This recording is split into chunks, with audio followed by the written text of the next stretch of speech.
Bienvenue sur Sophia Science, la chaîne YouTube qui répond à toutes vos questions sur le monde de la science, notamment la science, les mystères, les extraterrestres.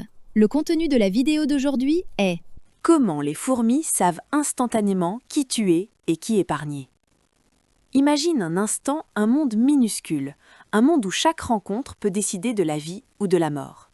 Dans ce monde, il n'y a pas de carte d'identité, pas de mot de passe, pas de drapeau, et pourtant, tout le monde sait instantanément qui est un ami et qui est un ennemi. Bienvenue dans le monde fascinant des fourmis. Chez les humains, reconnaître quelqu'un de notre groupe n'est déjà pas si simple. Mais pour les fourmis, c'est un jeu d'enfant. Ces insectes minuscules possèdent une capacité incroyable. Elles peuvent détecter des différences génétiques extrêmement fines entre d'autres fourmis, même lorsqu'elles appartiennent à la même espèce.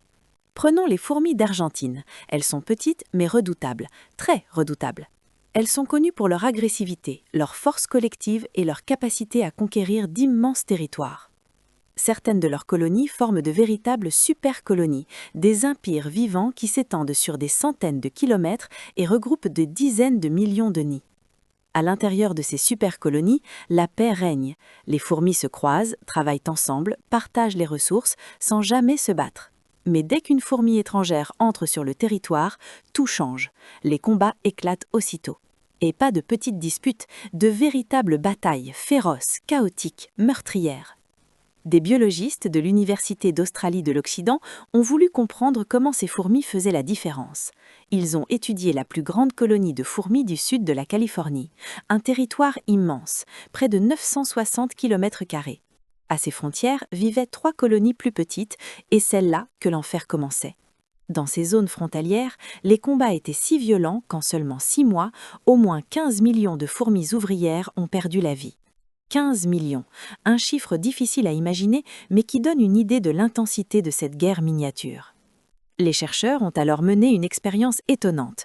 Ils ont ramassé des cadavres de fourmis près d'une frontière, puis les ont remplacés par des fourmis vivantes venant d'une autre zone, située à des centaines de kilomètres.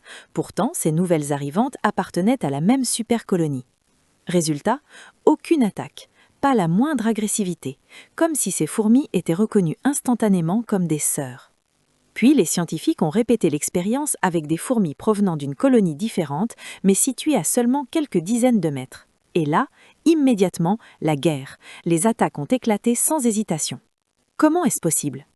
Les chercheurs pensent que chaque supercolonie partage une sorte de signature génétique commune, un peu comme un parfum invisible. Les fourmis se reconnaissent en se touchant avec leurs antennes, comme si elles se disaient « Tu sens comme moi, tu es des nôtres ». Mais dès que cette odeur change, même très légèrement, l'alerte est déclenchée. C'est comme si quelqu'un entrait chez toi avec une clé presque identique à la tienne, presque, mais pas tout à fait. Tu saurais tout de suite que quelque chose ne va pas. Melissa Thomas, membre de l'équipe de recherche, résume cela simplement. Les fourmis reconnaissent toujours leur propre colonie. Et cette capacité prouve que, même au sein d'une même espèce, les colonies sont génétiquement différentes et que les fourmis savent parfaitement détecter ces différences. Mais pourquoi cette organisation gigantesque ?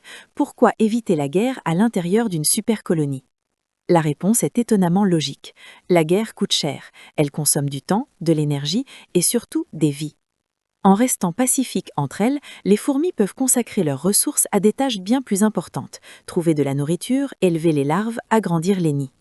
C'est un peu comme une ville qui déciderait d'arrêter les conflits internes pour investir uniquement dans l'éducation, l'agriculture et la construction.